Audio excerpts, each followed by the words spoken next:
নতুন ভিডিওতে সবাইকে স্বাগত। আশা করছি রেসিপিটাও তোমাদের কাছে নতুন মনে হবে। তো বন্ধুরা, সবাই কেমন আছো অবশ্যই কমেন্ট করে জানিও। আজকে আমি মাছের ডিমের টক রান্না করে দেখাবো। মাছের ডিমটা যে এভাবে খাওয়া যায়, আমার ভিডিওটা দেখলে তোমরা বুঝতে পারবে। জানি না এর আগে কখনো তোমরা খেয়েছো কি না, কী রকমের ভিডিও দেখেছো কি না। তো যদি না দেখে থাকো তাহলে আমার ভিডিওটা পুরো দেখো এবং এভাবে তোমরা একদিন হলেও ট্রাই করো, খুব ভালো লাগবে। মাছের ডিমটা প্রথমে একটু লবণ হলুদ দিয়ে অল্প তেলের মধ্যে ঢেকে ঢেকে এভাবে ভেজে নিতে হবে। তাতে হবে কি, মাছের ডিমের একটু বড়ার মতো হবে, মাছের ডিমটা একেবারে ছড়িয়ে যাবে না। আর এই বড়াগুলো খেতে কিন্তু বেশ ভালোই লাগে।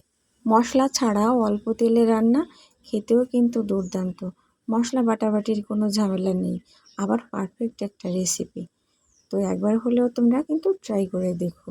আমি এখানে টকটা কাঁচা আম দিয়ে রান্না করেছি। তোমরা চাইলে তেঁতুল দিয়েও রান্না করতে পারো, কি যে কোনো টক জাতীয় কোনো জিনিস দিয়ে এভাবে রান্না করে দেখতে পারো।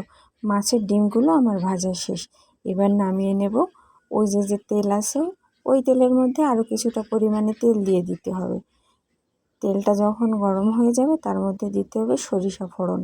সরিষা যখন তেলের মধ্যে সম্পূর্ণ ফুটে যাবে তখন অর্ধেকটা সরিষা নামিয়ে রাখবো, নামিয়ে রেখে পরে দিয়ে দেব।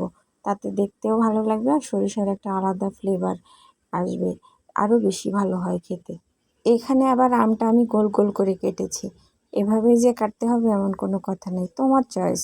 তুমি লম্বা করে কাটবা না গোল করে কাটবা সেটা তোমার ব্যাপার। আর আমরা যতই বিদেশি খাবার খাই না কেন, দামি দামি খাবার খাই না কেন, আসল স্বাদটা কিন্তু আমরা এরকমের দেশীয় খাবারেই পাই, বাঙালি খাবারেই পেয়ে থাকি।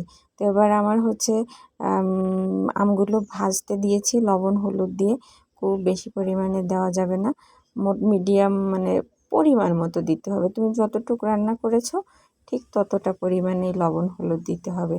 হলুদের পরিমাণটা বেশি হয়ে গেলে আবার খেতে ভালো হয় না, টক জাতীয় খাবারে হলুদটা একটু কম দেওয়াই ভালো। এবার দিয়ে দিচ্ছি ঝোল, এটাও পরিমাণ মতো। তুমি কতজনের জন্য রান্না করছো ঠিক ততটা মাথায় রেখে ঝোলটা দিতে হবে। ঝোল দেওয়া হয়ে গেলে আমটা ঢেকে ঢেকে রান্না করে নেব, যাতে তাড়াতাড়ি করে সিদ্ধ হয়ে যায়। তাড়াতাড়ি রান্না হয়ে গেলে তাড়াতাড়ি ফ্রি হওয়া যাবে। আম যখন সিদ্ধ হয়ে যাবে তখন ওই যে মাছের ডিম ভেজে রাখা ওগুলো দিয়ে দিতে হবে। ওগুলো দিয়ে 2 চামচ চিনিও দেব, তাতে একটা টক মিষ্টি ব্যাপার হবে, একদম টক হবে না। আর মাছ দিলে টকের মধ্যে টকটা একটু হলেও কমে যায়, তো একটু চিনিও দেব, তাতে একটা মিষ্টি মিষ্টি ব্যাপার হবে। এবার নামিয়ে নেবার পালা। ওই যে আমি যে সরিষাটা নামিয়ে রেখেছিলাম একটু তেল দিয়ে, একটু সরিষা, ওই সরিষার মধ্যে কিন্তু ঢেলে দেব। তাতে টকে একটা সুন্দর সরিষার ফ্লেভার আসবে, আর টকের সৌন্দর্য কিন্তু সরিষাটাই বাড়ায়। তো আমার রান্না শেষ, এবার নামিয়ে নিলাম। এই যে দেখতেই পাচ্ছ তোমরা কতটা সুন্দর হয়েছে, দেখতেই কিন্তু অনেকটা লোভনীয় হয়েছে, খেতেও সুন্দর হবে। ধন্যবাদ সকলকে।